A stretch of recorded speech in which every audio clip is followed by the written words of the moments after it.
മൂന്നാം ക്ലാസ്സിലെ മലയാളം പലഹാരപ്പൊതി എന്ന രണ്ടാമത്തെ യൂണിറ്റിലെ മുഴുവൻ ചോദ്യങ്ങളുടെയും ഉത്തരങ്ങളുള്ള ഒരു വീഡിയോ ആണിത്. നമുക്ക് ഒന്നാമത്തെ പ്രവർത്തനം നോക്കാം. ഇടശ്ശേരിയുടെ ഒരു കവിത കൊടുത്തിട്ടുണ്ട്. കച്ചിയമോരൊഴി ചൊപ്പി വാടിച്ചിട്ടു കാക്കേ പൂച്ചേ പാട്ടുകൾ പാടിയിട്ടു മാന തമ്പിളി മാമനെ കാട്ടിട്ടു മാമു കൊടുക്കുന്നു നങ്ങേലി. ഇടശ്ശേരി എന്ന് പറഞ്ഞാൽ അദ്ദേഹത്തിന്റെ മുഴുവൻ പേര് ഇടശ്ശേരി ഗോവിന്ദൻ നായർ എന്നാണ്. ഈ കവിതയുടെ ആശയം നോക്കാം. നങ്ങേലിയമ്മ തന്റെ കുഞ്ഞിന് കാച്ചിയ മോരൊഴിച്ച് ചോറ് കൊടുക്കുന്നു. കാക്കയുടെയും പൂച്ചയുടെയും പാട്ടുകൾ പാടിയും ആകാശത്തെ അമ്പിളിയമ്മാവനെയും കാണിച്ചുകൊണ്ടാണ് കുട്ടിക്ക് ചോറ് കൊടുക്കുന്നത്. ഈ കവിതയുടെ താളം തക്കിട്ട തക്കിട്ട തക്കിട്ട തക്കിട്ട തക്കിട്ട തക്കിട്ട തക്കിട്ട തക്കിട്ട കാച്ചിയ മോരൊഴി ചൊപ്പി വടിച്ചിട്ടു തക്കിട്ട തക്കിട്ട തക്കിട്ട തക്കിട്ട കാക്കയെ പൂച്ച. ചിത്രത്തിൽ ഏതെല്ലാം ജീവികളെ കാണാനുണ്ട്? ഉത്തരം കാക്ക, നായ, മുയൽ, കോഴി, ആട്, ഉറുമ്പ്. അമ്മയെ പോലെ കുഞ്ഞിന് തീറ്റ കൊടുക്കുന്ന വേറെ ആരെങ്കിലും ചിത്രത്തിലുണ്ടോ? ഉണ്ടല്ലോ, ഇതാ മുകളിലുണ്ട് കാക്ക. ചിത്രത്തിലെ പലഹാരങ്ങൾ ഏതൊക്കെ? ചിത്രത്തിലെ പലഹാരങ്ങൾ ജിലേബി, ലഡു, പപ്പടം, ഉഴുന്നുവട എന്നിവയാണ്. നായയുടെ വായിൽ നിന്ന് വെള്ളം വരാൻ എന്താവും കാരണം? ഉത്തരം പലഹാരങ്ങൾ കണ്ടിട്ട്. നിങ്ങൾക്ക് പരിചയമുള്ള ഇത്തരം ഒരു പാട്ട് എഴുതുക. കാക്കേ കാക്കേ കൂടെ വീടേ കൂട്ടിനകത്തൊരു കുഞ്ഞുണ്ടോ, കുഞ്ഞിനു തീറ്റ കൊടുക്കാഞ്ഞാൽ കുഞ്ഞു വിശന്നു കരയില്ലേ. അടുത്ത പാഠം ഞാനല്ല എന്നൊരു കവിതയാണ്. അവിടെ വാതിൽ എന്ന് പറഞ്ഞ അണ്ണാൻ പേരമരത്തിൽ കയറുന്നത് എന്തിനായിരിക്കും? ഉത്തരം പേരയ്ക്ക് തിന്നാൻ. ഒരു കവിത കൊടുത്തിട്ടുണ്ട്, ആ കവിത ഒന്ന് വായിച്ചു നോക്കാം. ഞാനല്ല പേരയ്ക്ക പഴുത്തപ്പോൾ നിറമാദ്യം കണ്ടതും കൈ ചൂണ്ടി പറഞ്ഞതും ഞാനല്ലേ. വഴിയിലൂടെ പോകുന്ന സമയത്ത് ഒരു മാങ്ങ വീണാൽ ആദ്യം കണ്ട ആളാണ് അതിന്റെ ഉടമസ്ഥൻ. അപ്പോൾ ഇവിടെ ഈ കുട്ടിയാണ് ഇതൊക്കെ ആദ്യം കാണുന്നതെങ്കിലും ഇതൊക്കെ തിന്നത് കുഞ്ഞേട്ടനാണ്. ലളിത ലെനിൻ എഴുതിയ ഒരു കവിതാ സമാഹാരമാണ് കടൽ. അതിൽ നിന്നും എടുത്ത ഒരു കുഞ്ഞു കവിതയാണ് ഇത്. ഈ കവിതയുടെ ആശയം എന്താണെന്ന് നോക്കാം. പഴുത്ത പേരയ്ക്ക ആദ്യം കാണുകയും അത് ചൂണ്ടിക്കാണിക്കുകയും ചെയ്ത അനുജത്തിക്ക് അത് തിന്നാൻ കിട്ടുന്നില്ല. മാവിൽ പഴുത്ത മാമ്പഴമുണ്ടെന്ന് മണം കൊണ്ട് ആദ്യം അറിഞ്ഞതും അത് പറിക്കാനായി ചാടി നോക്കിയതും അനിയത്തിയാണ്. എന്നാൽ അവൾക്കത് തിന്നാൻ കിട്ടുന്നില്ല. അടുക്കളയിൽ നെയ്യപ്പം ഉണ്ടാക്കുന്നത് ആദ്യം അറിഞ്ഞതും അത് കിട്ടണമെന്ന് ആഗ്രഹിച്ചതും അനുജത്തിയാണ്. എന്നാൽ അവൾക്ക് നെയ്യപ്പം തിന്നാൻ കിട്ടുന്നില്ല. എല്ലാം കുഞ്ഞേട്ടനാണ് കിട്ടിയത്. ഈ പാഠവുമായി ബന്ധപ്പെട്ട ചോദ്യങ്ങൾ നോക്കാം. ഞാനല്ല ഞാനല്ല എന്ന് കവിതയിലെ കുട്ടി വീണ്ടും വീണ്ടും പറയാൻ കാരണം എന്ത്? ഉത്തരം കുഞ്ഞേട്ടനും അനുജത്തിക്കും തുല്യമായി അവകാശപ്പെട്ടതൊക്കെ കുഞ്ഞേട്ടന് മാത്രമായാണ് കിട്ടുന്നത്. അത് ശരിയല്ല. അത് കിട്ടാത്തതിനുള്ള സങ്കടമാണ് ഞാനല്ല ഞാനല്ല എന്ന് കുട്ടി ആവർത്തിച്ച് പറയാൻ കാരണം. നിങ്ങൾക്ക് എപ്പോഴെങ്കിലും ഈ കവിതയിലെ ചേട്ടന്റെയോ അനുജത്തിയുടെയോ അവസ്ഥ ഉണ്ടായിട്ടുണ്ടോ? അതായത് ഇങ്ങനെ കിട്ടാത്ത അവസ്ഥ ഉണ്ടായിട്ടുണ്ടോ എന്നാണ്. അത് സ്വന്തം അനുഭവത്തിൽ നിന്നും അങ്ങനെ ഒരു അനുഭവം ഉണ്ടെങ്കിൽ എഴുതുക. ഈ പാഠത്തിൽ ഞാനല്ല ഞാനല്ല എന്ന് പറയുന്നുണ്ട്. എന്തിനാണ് അങ്ങനെ പറയുന്നതെന്ന് നോക്കാം. ഞാനല്ല ഞാനല്ല എന്ന് പറയുമ്പോൾ നമ്മളത് കൂടുതൽ ഉറപ്പിച്ച് പറയുകയാണ്. ഇതേപോലെ നമ്മൾ ഭക്ഷണം കഴിച്ചുകൊണ്ടിരിക്കുമ്പോൾ വീണ്ടും അമ്മ കൊണ്ടുവന്ന് ചോറ് തരികയാണെങ്കിൽ നമ്മൾ വേണ്ട എന്ന് പറയും. നമുക്ക് വയറ് ശരിക്കും നിറഞ്ഞു എങ്കിൽ നമ്മൾ എന്ത് പറയും? വേണ്ട വേണ്ട എന്ന് പറയും. 2 പ്രാവശ്യം വേണ്ട വേണ്ട എന്ന് പറയുമ്പോൾ ഉറപ്പിച്ച് പറയുകയാണ്. ചോറ് മതി മതി, വേണ്ട വേണ്ട. അതുപോലെ നമ്മൾ ഓടി തളർന്നു എന്ന് പറയുന്നതും ഓടി തളർന്നു എന്ന് പറയുന്നതും രണ്ടും രണ്ടാണ്. കൂടുതൽ ഉറപ്പിച്ചും ശക്തിയോടും കൂടി പറയാൻ വേണ്ടിയിട്ടാണ് ഓടി ചാടി കരഞ്ഞു ഉറങ്ങിപ്പോയി.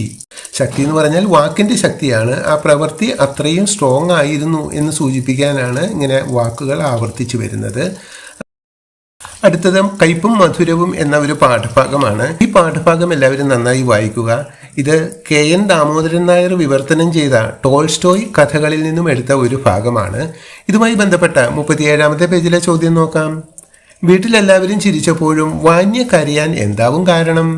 ഉത്തരം മുന്തിരിങ്ങ തിന്നത് താനാണ് എന്ന് എല്ലാവരും മനസ്സിലാക്കിയത് ഓർത്തപ്പോഴാണ് വാന്യയ്ക്ക് കരച്ചിൽ വന്നത്. അതായത് ആ ഒരു നാണക്കേടിൽ നിന്ന് രക്ഷപ്പെടാനാണ്, കരഞ്ഞുകൊണ്ട് രക്ഷപ്പെടാനാണ് വാന്യ ശ്രമിച്ചത്. രണ്ടാമത്തെ ചോദ്യം. ഈ കഥയിൽ നിങ്ങൾക്ക് ഏറ്റവും ഇഷ്ടപ്പെട്ട കഥാപാത്രം ആരാണ്? എന്തുകൊണ്ട്? ഉത്തരം വാന്യ നിഷ്കളങ്കനായ ഒരു കുട്ടിയാണ്. ബാല്യത്തിന്റെ കൊതിയുണ്ട്. അച്ഛന്റെ വാക്കുകളിൽ പേടിച്ച് സത്യം തുറന്നു പറഞ്ഞതും ഓർത്ത് പൊട്ടിക്കരഞ്ഞതും വായനക്കാരെ ചിരിപ്പിക്കും. നിഷ്കളങ്കവും ലാളിത്യവും ആരെയും വിശ്വസിക്കുന്ന കളങ്കമില്ലാത്ത സ്വഭാവവും ഉള്ളതുകൊണ്ടാണ് എനിക്ക് വാന്യയെ ഇഷ്ടമായത്. അച്ഛൻ പ്രയോഗിച്ച സൂത്രം നിങ്ങൾക്ക് ഇഷ്ടമായോ? എന്തുകൊണ്ട്? സത്യസന്ധമാണെന്ന് തോന്നിക്കുന്ന വിധത്തിൽ കെണി ഒരുക്കി ആ കെണിയിൽ വാന്യയെ വീഴിക്കാൻ അച്ഛന് കഴിഞ്ഞു. തികച്ചും സ്വാഭാവികമായ രീതിയിൽ വിദഗ്ധമായാണ് അച്ഛൻ അത് പറഞ്ഞത്. അതുകൊണ്ട് ആ സൂത്രം എനിക്കും ഇഷ്ടമായി. മുന്തിരിങ്ങ എന്ന കഥ റോൾ പ്ലേ ആയി അവതരിപ്പിക്കൂ. ഇവിടെ അത് അവതരിപ്പിച്ചിട്ടുണ്ട്. ഞാനത് വായിക്കുന്നില്ല, നിങ്ങളത് വായിച്ചു നോക്കുക.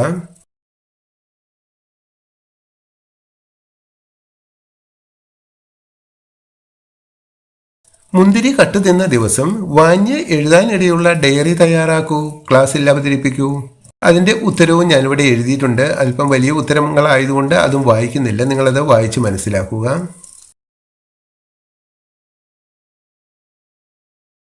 അടുത്ത പാഠഭാഗം തോൽക്കില്ല ഞാൻ എന്ന ഒരു കവിതയാണ്. പാഠഭാഗവുമായി ബന്ധപ്പെട്ട ചോദ്യങ്ങൾ നോക്കാം. നാരങ്ങ നാട്ടിലെ കൊച്ചുറാണിയുടെ ചിത്രം കണ്ടില്ലേ? കവിത വായിച്ചപ്പോൾ മനസ്സിൽ തെളിഞ്ഞ കൊച്ചുറാണിയുടെ ചിത്രം വരയ്ക്കൂ. ഇവിടെ പാഠപുസ്തകത്തിൽ ഒരു ചിത്രം കൊടുത്തിട്ടുണ്ട്. ആ ചിത്രത്തിൽ ഭൂമിയുടെ ഭാഗമുണ്ട്, അതുപോലെ ഒരു നാരങ്ങ മുറിച്ചു വെച്ചതുണ്ട്. അതിൽ ഇരിക്കുന്ന ഒരു രാജകുമാരിയെ നമുക്ക് കാണാം. രാജകുമാരിയുടെ കിരീടം എന്ന് പറയുന്നത് നാരങ്ങയുടെ ഒരു നാരകത്തിന്റെ ഇലയാണ്. പക്ഷേ കവിതയിൽ പറയുന്ന റാണിയുടെ വേഷം ഇതൊന്നുമല്ല. ഇവിടെ വരച്ചിട്ടുണ്ട്, ഇതൊന്ന് നോക്കുക. അടുത്ത ചോദ്യം, ചിത്രത്തിലെ കൊച്ചുറാണിയുടെയും കവിതയിലെ കൊച്ചുറാണിയുടെയും വേഷവിധാനങ്ങൾ തമ്മിൽ എന്തെല്ലാം വ്യത്യാസമുണ്ട്? നാരങ്ങ നാട്ടിലെ റാണിയായ പേരക്ക രാജകുമാരിയുടെ ചിത്രമാണ് പുസ്തകത്തിലുള്ളത്. ഭൂമി മുഴുവനും പരന്നു കിടക്കുന്ന ഒരു നാരങ്ങ കഷ്ണത്തിലാണ് രാജകുമാരി ഇരിക്കുന്നത്. രാജകുമാരിയുടെ തലയിൽ പേരയുടെ ഇല കിരീടം പോലെയുണ്ട്. മനോഹരമായ ഉടുപ്പുകളും മാലകളും വളകളുമുണ്ട്.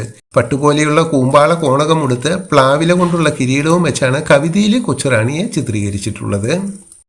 അടുത്ത ചോദ്യം, മുന്തിരിങ്ങ തിന്ന വാനിയും മാന്തൽ തിന്ന മേരിയും കുടുങ്ങിപ്പോയ സന്ദർഭത്തിൽ നിന്ന് രക്ഷപ്പെട്ടത് എങ്ങനെ? രക്ഷപ്പെട്ട മാർഗങ്ങൾ തമ്മിൽ വ്യത്യാസമുണ്ടോ? ചർച്ച ചെയ്യൂ. ഉത്തരം, മുന്തിരി തിന്ന വാനിയെ രക്ഷപ്പെടാനായി കരഞ്ഞു. മാന്തൽ തിന്ന മേരി രക്ഷപ്പെടാനായി മാറി നിന്ന് കൊഞ്ഞനം കാണിച്ചു. രണ്ടുപേർക്ക് നാണക്കേടായി. സത്യം അറിഞ്ഞതിൽ നാണക്കേടായി. ആ നാണക്കേടിൽ നിന്ന് രക്ഷപ്പെടാൻ ബാല്യത്തിന്റെ ഒരു സൂത്രവിദ്യ പ്രയോഗിച്ചു. ഈ പേരെന്താ, പേരയ്ക്ക എന്നുള്ളതൊക്കെ ചോദ്യോത്തര പാട്ടുകളുടെ രൂപത്തിലാണ് ഉള്ളത്. അത്തരം ചില ചോദ്യോത്തര പാട്ടുകൾ ഞാനിവിടെ കൊടുത്തിട്ടുണ്ട്, അതൊന്ന് വായിച്ചു നോക്കുക. ഒരു പ്രസ്താവന പറയും, അതിനോടൊപ്പം അതിൻ്റെ ബാക്കിയും കൂടി പറയാൻ ബാധ്യസ്ഥമാകുന്ന രീതിയിൽ ചങ്ങല പോലെ ഉള്ള പാട്ടുകളുണ്ട്. ചങ്ങലപ്പാട്ട് എന്നതിന് പറയും. അത്തരം പാട്ടും ഇവിടെ ഒരു ഉദാഹരണങ്ങളെ കൊടുത്തിട്ടുണ്ട്. ഇതൊന്ന് വായിച്ച് മനസ്സിലാക്കുക.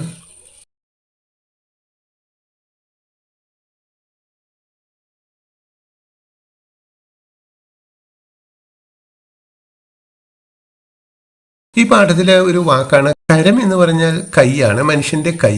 അതുപോലെ കരം എന്ന് പറഞ്ഞാൽ നികുതി എന്നുള്ള ഒരു അർത്ഥം കൂടിയുണ്ട്. അതുപോലെ മറ്റൊരു വാക്കാണ് ഈ പാഠഭാഗത്തിലുള്ള കള്ളി എന്നുള്ളത്. കള്ളി എന്ന് പറഞ്ഞാൽ കള്ളത്തരം ചെയ്യുന്നവളെയാണ് കള്ളി എന്ന് പറയുന്നത്. അതുപോലെ കള്ളിമുൾച്ചെടിയെയും നമ്മൾ കള്ളി എന്ന് പറയാറുണ്ട്. അടുത്ത പാഠഭാഗം പലഹാരക്കുതിയന്മാർ എന്ന ഒരു കഥയാണ്. വിജയൻ കോതമ്പത്ത് എഴുതിയിട്ടുള്ള അപ്പാണ്യത്തിന് പോയ പലഹാരക്കുതിയന്മാർ എന്ന കഥയിൽ നിന്നും എടുത്ത ഒരു കുറച്ച് ഭാഗമാണ് നമുക്കിവിടെ വായിക്കാനായി തന്നിട്ടുള്ളത്. നമുക്ക് പേജ് 44 ചോദ്യങ്ങൾ നോക്കാം. അപ്പച്ചന്തയിലെ വിശേഷങ്ങൾ വായിച്ചപ്പോൾ നിങ്ങൾക്ക് രസകരമായി തോന്നിയ വാക്കുകൾ ഏതെല്ലാം? ഇവിടെ എനിക്ക് രസകരമായി തോന്നിയ വാക്കുകൾ ഒരു 10 വാക്കുകളാണ് എഴുതാൻ പറഞ്ഞിട്ടുള്ളത്. 10 വാക്കുകൾ എഴുതിയിട്ടുണ്ട്. നിങ്ങൾക്ക് ഇഷ്ടമുള്ള വാക്കുകൾ എഴുതാം.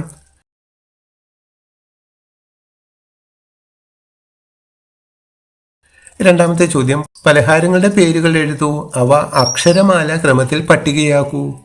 അക്ഷരമാല ക്രമം എന്ന് പറഞ്ഞാൽ അ ആ ഇ ഈ ഉ ആ ക്രമത്തിനാണ്. ഇവിടെ അത് അക്ഷരമാല ക്രമത്തിൽ ഈ വാക്കുകളെ ക്രമീകരിച്ചിട്ടുണ്ട്.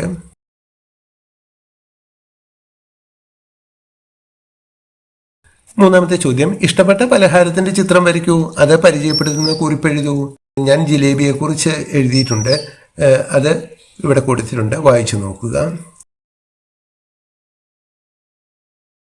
ആഹാരമായി ബന്ധപ്പെട്ട ചില പാട്ടുകൾ ടീച്ചർ പാടിത്തരും. അതുപോലെയുള്ള പാട്ടുകൾ കണ്ടെത്തി പാടൂ. സ്വന്തമായി പലഹാര പാട്ടുകൾ എഴുതി നോക്കൂ. ഇവിടെ കുറച്ച് പലഹാര പാട്ടുകൾ കൊടുത്തിട്ടുണ്ട്. ഇനി ഇതൊന്നുമല്ല, നിങ്ങൾക്ക് സ്വന്തമായിട്ട് എഴുതാൻ സാധിക്കുമെങ്കിൽ അത് നിങ്ങളെ എഴുതാവുന്നതാണ്. പാട്ടുകൾ കുറേ ഉണ്ട്, അത് ഞാൻ വായിക്കുന്നില്ല, നിങ്ങൾ വായിച്ച് മനസ്സിലാക്കുക. അതുപോലെ പലഹാരത്തിൻ്റെ ആഹാരവുമായി ബന്ധപ്പെട്ട ചൊല്ലുകളുണ്ട്, ആഹാര കടങ്കഥകളുണ്ട്. അതൊക്കെ ശേഖരിക്കണം. ഞാനിവിടെ ഒരു 2-3 ഉദാഹരണത്തിന് എഴുതിയിട്ടുണ്ട്. അടുത്ത ചോദ്യം നോക്കാം. നിങ്ങൾക്ക് ഇഷ്ടപ്പെട്ട ഒരു പലഹാരം ഉണ്ടാക്കുന്ന രീതി എഴുതൂ. ആ പലഹാരം തയ്യാറാക്കൂ. ഞാനിവിടെ മുട്ടയപ്പം എന്ന് പറയുന്ന ഒരു പലഹാരം ഉണ്ടാക്കിയിട്ടുണ്ട്. ഞാൻ സ്കൂളിലൊക്കെ പഠിക്കുന്ന കാലത്ത് വൈകുന്നേരത്തൊക്കെ വീട്ടിൽ ചെന്ന് ഇങ്ങനെ ഉണ്ടാക്കുമായിരുന്നു. അന്ന് കോഴിയൊക്കെ വീട്ടിലുണ്ടായിരുന്നു, ഇപ്പോൾ അതൊന്നുമില്ല. നിങ്ങൾക്ക് ഇഷ്ടപ്പെട്ട ഒരു പലഹാരമോ എന്തെങ്കിലും ഒന്ന് ഉണ്ടാക്കുന്നത് ഒരു കുറിപ്പ് പോലെ എഴുതുക.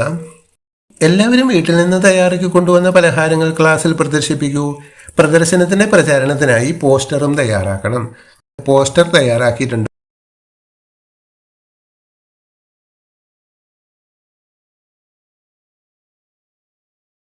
അടുത്ത ചോദ്യം, പൊന്നാനി ചന്തയിലേക്കുള്ള ഓട്ടത്തിനിടയിൽ മുട്ടമാലിയുടെ മണവും രുചിയും ഓർത്ത് മണിയന്റെ വായിൽ വെള്ളം നിറഞ്ഞു. ഈ കഥ പൂർത്തിയാക്കാനാണ് ആവശ്യപ്പെടുന്നത്. ഞാനിവിടെ കഥ പൂർത്തിയാക്കിയിട്ടുണ്ട്. നിങ്ങൾ ഇതൊന്ന് വായിച്ചു നോക്കുക.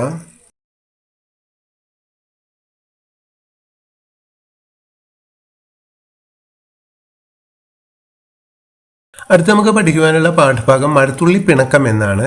പി കുഞ്ഞിരാമൻ നായരുടെ കവിയുടെ കാൽപ്പാടുകൾ എന്ന ആത്മകഥാക്കുറിപ്പിൽ നിന്നും എടുത്തിട്ടുള്ള ഒരു കുറച്ച് ഭാഗമാണ് നമുക്കിവിടെ കാലവർഷത്തിന്റെ എഴുന്നള്ളത്ത് എന്ന പേരിൽ തന്നിട്ടുള്ളത്. അത് വായിച്ചു നോക്കുക. പാഠഭാഗവുമായി ബന്ധപ്പെട്ട കുറച്ച് ചോദ്യങ്ങൾ പേജ് നമ്പർ 47 കൊടുത്തിട്ടുണ്ട്. നമുക്ക് നോക്കാം. സായാഹനം എന്ന വാക്കിന്റെ അർത്ഥം നിഘണ്ടു നോക്കി കണ്ടെത്തൂ. ഇവിടെ സായാഹ്നത്തിന്റെ അർത്ഥം കൊടുത്തിട്ടുണ്ട്. അതുപോലെ മിഥുനം ഒരു മലയാള മാസമാണ്. 12 മലയാള മാസങ്ങളുടെ പേരുകൾ ഇവിടെ കൊടുത്തിട്ടുണ്ട്. അതുകൂടി മനസ്സിലാക്കി വെക്കുക. രണ്ടാമത്തെ ചോദ്യം, മഴത്തുള്ളിയുടെ പിണക്കം സൂചിപ്പിക്കുന്ന വാക്യം കണ്ടെത്തൂ. എന്തിനാണ് മഴത്തുള്ളി പിണങ്ങിയത്? അതിന്റെ ഉത്തരം ഇവിടെ കൊടുത്തിട്ടുണ്ട്. അടുത്ത ചോദ്യം, മഴത്തുള്ളി എങ്ങനെയാണ് ഭൂമിയെ വൃത്തിയാക്കുന്നത്? അത് ആ കവിതയിലുള്ള ഉത്തരം തന്നെ നമ്മൾ എഴുതിയാൽ മതി. ഉത്തരം ഇവിടെ കൊടുത്തിട്ടുണ്ട്. മഴത്തുള്ളിയുടെ വിഷമം മാറ്റാൻ നമുക്ക് എന്തെല്ലാം ചെയ്യാൻ കഴിയും? ഇത് നമ്മൾ സങ്കല്പത്തിൽ നിന്നും എഴുതാനാണ് പറയുന്നത്. അതായത് ഭൂമി വൃത്തികേടായി കിടക്കുന്നത് മഴത്തുള്ളിക്ക് ഇഷ്ടമില്ല. അപ്പോൾ നമ്മൾ ഭൂമിയെ നന്നാക്കാൻ എന്തൊക്കെ ചെയ്യണം? അതിൻ്റെ ഉത്തരം ഇവിടെ എഴുതിയിട്ടുണ്ട്. വായിച്ചു നോക്കുക. അടുത്ത ചോദ്യം, തെന്മല മരങ്ങൾ ചർച്ചയൊരുക്കി. ഈ കവിതയിൽ മറ്റ് എന്തെല്ലാം കാഴ്ചകളെ കുറിച്ച് പറയുന്നുണ്ട്?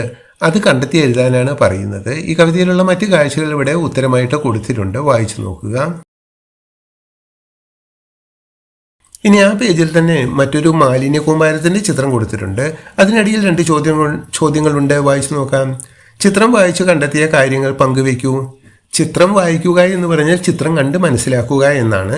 ഇത് ഇന്നിൻ്റെ കാഴ്ചകൾ എന്ന പേരിൽ ശ്രീജ പള്ളം എഴുതിയ ഒരു ചിത്രമാണ്. ഈ കാണുന്ന മാലിന്യ കൂമ്പാരങ്ങളാണ്. അങ്ങ് ദൂരെ കാണുന്നതെല്ലാം മാലിന്യ കൂമ്പാരങ്ങളാണ്. ഹരിത കർമ്മസേനാംഗങ്ങൾ എവിടെ നിന്നാവും ഇതെല്ലാം ശേഖരിച്ചത്? ഇതിനെക്കുറിച്ചൊരു ചെറിയ കുറിപ്പ് എഴുതാനാണ് പറയുന്നത്. ഉത്തരം ഇവിടെ എഴുതിയിട്ടുണ്ട്. അടുത്ത പാഠഭാഗം നമുക്ക് മൈനയ്ക്കൊരു കത്ത് എന്നാണ്. കത്ത് എല്ലാവരും വായിച്ചു നോക്കുക. അതിനുശേഷം 49-ാമത്തെ പേജിലെ ചോദ്യങ്ങൾ നോക്കാം. ബിസ്ക്കറ്റ് കവറിനും പരൽമീനിനും മാത്രമാണോ ഇത്തരത്തിൽ ദുരിതമനുഭവിക്കേണ്ടി വരിക? മറ്റൊരു ജീവിയോ വസ്തുവോ എഴുതാനിടയുള്ള കത്ത് തയ്യാറാക്കൂ.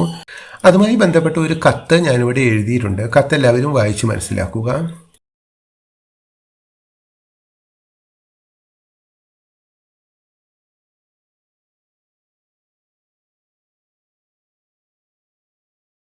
രണ്ടാമത്തെ ചോദ്യം, പ്ലാസ്റ്റിക്കിന് പുറമെ ഹരിതകർമ്മ സേനാംഗങ്ങൾ എന്തെല്ലാം ശേഖരിക്കും? ഞങ്ങളുടെ നാട്ടിലുള്ള ഹരിതകർമ്മ സേനാംഗങ്ങൾ ശേഖരിക്കുന്ന വിവരങ്ങൾ ഞാനൊരു കുറിപ്പായിട്ട് എഴുതിയിട്ടുണ്ട്.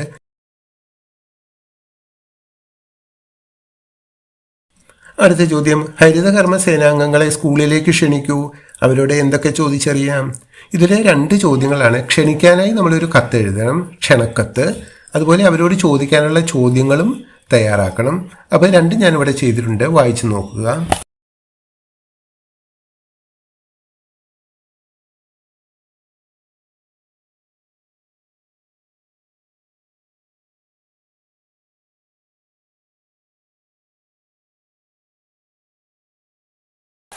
അടുത്ത പാഠഭാഗം മണിച്ചപ്പ് എന്ന് പറയുന്ന ഒരു സ്കൂൾ ദിനപത്രമാണ്.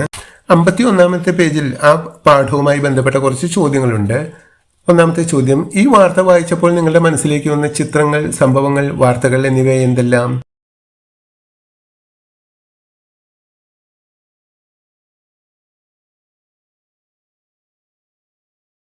അടുത്ത ചോദ്യം, ഈ സ്കൂളിന്റെ മാതൃകയിൽ നിങ്ങളുടെ സ്കൂളിൽ എന്തെല്ലാം കാര്യങ്ങളാണ് ചെയ്യാൻ കഴിയുക? ചർച്ച ചെയ്യൂ. ചർച്ച ചെയ്തിട്ട് ഒരു കുറിപ്പ് എഴുതാനാണ് ചർച്ചാ കുറിപ്പ് എന്ന് പറയും. ഇവിടെ ഉത്തരം കൊടുത്തിട്ടുണ്ട്.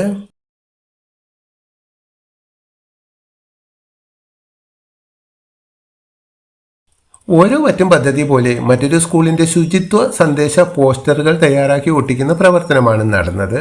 അതുമായി ബന്ധപ്പെട്ട് നമ്മളോടും പോസ്റ്ററുകൾ ഉണ്ടാക്കാനാണ് പറയുന്നത്. ഞാനിവിടെ പോസ്റ്ററിന് വേണ്ട കുറച്ച് വാചകങ്ങൾ കൊടുത്തിട്ടുണ്ട്. അതിൽ ചിത്രങ്ങൾ കൂടി വരച്ച മനോഹരമാക്കുക. രണ്ടാമത്തെ യൂണിറ്റുമായി ബന്ധപ്പെട്ട മുഴുവൻ പ്രവർത്തനങ്ങളുടെയും ഉത്തരങ്ങൾ ഈ വീഡിയോയിൽ ഉൾപ്പെടുത്തിയിട്ടുണ്ട്. Okay, thank you for watching this video.